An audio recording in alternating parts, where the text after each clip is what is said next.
बिस्मिल्लाहिर्रहमानिर्रहीम। अस्सलामु अलैकुम वरहमतुल्लाहि वबरकातुहू। स्टूडेंट्स, आज चैप्टर नंबर 2 का जो टॉपिक है हमारे पास वो है थ्योरी, लॉ एंड प्रिंसिपल। इससे पहले हमने डिटेल से पढ़ा है हाइपोथेसिस और उसके डिडक्शंस, और उसके साथ ही हाइपोथेसिस को प्रूव या डिसप्रूव करने के लिए एक्सपेरिमेंटेशंस।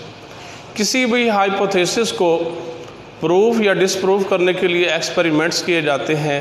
रिपीटेड एक्सपेरिमेंट्स के नतीजे में कोई भी हाइपोथेसिस जो है, अगर वो फिर भी साबित किया जा सकता है तो फिर मज़ीद एक्सपेरिमेंट्स किए जाते हैं ताकि इसे जो फाइनल इसके रिज़ल्ट्स हैं वो देखे जा सकें।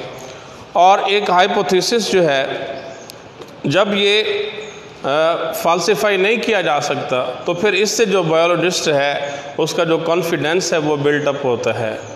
और इसी तरह अगर एक हाइपोथेसिस जो है उसे बार बार तजुर्बात के नतीजे में रिजेक्ट ना किया जा सके और वो प्रूव हो जाए तो फिर उसे हम नाम देते हैं थ्योरी का।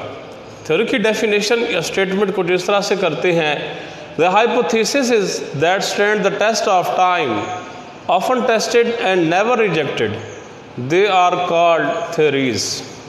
कि अगर एक हाइपोथेसिस जो है उसे बार बार एक्सपेरिमेंट्स के ज़रिए, बार बार जो है वो तजुर्बात के ज़रिए उसे प्रूव किया जाए और उसे टेस्ट करने के बावजूद वो रिजेक्ट ना हो तो फिर वो थ्योरी बन जाता है। उसके बाद एक थ्योरी जो है, ए theory is supported by a great deal of evidence. एक थ्योरी को बहुत से सबूतों का सहारा होता है कि एक थ्योरी उस वक्त बनती है कि जब हाइपोथेसिस जो है उसे प्रूव किया जाए, वो ट्रू हाइपोथेसिस हो। तो ट्रू हाइपोथेसिस जो है उसकी जो डिडक्शंस हैं उनके लिए बाकायदा बहुत से जो एविडेंसेस हैं वो दिए जाते हैं, तब जाके कोई भी हाइपोथेसिस एक थ्योरी बन सकता है। उसके साथ ही प्रोडक्टिव थ्योरी, इसे बार आवर थ्योरी कहते हैं।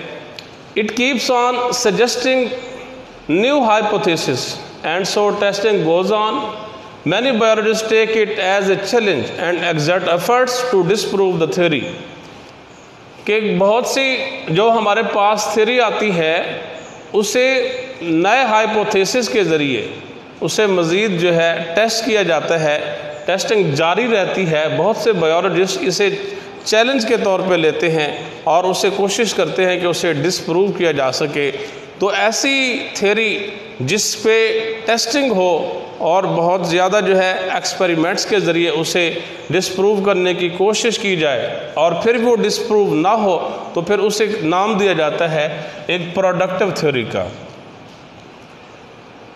अगर एक प्रोडक्टिव थ्योरी जो है वो सर्वाइव कर जाती है डाउटफुल अप्रोच में, इस तरह के जो मशकूक तर्ज अमल है उसमें भी एक थ्योरी जो है वो अपने आप को मेंटेन रखती है और मज़ीद जो एक्सपेरिमेंटल एविडेंसेस हैं उन पे जो है वो पूरा उतरती है, तो फिर वो बन जाता है लॉ और प्रिंसिपल।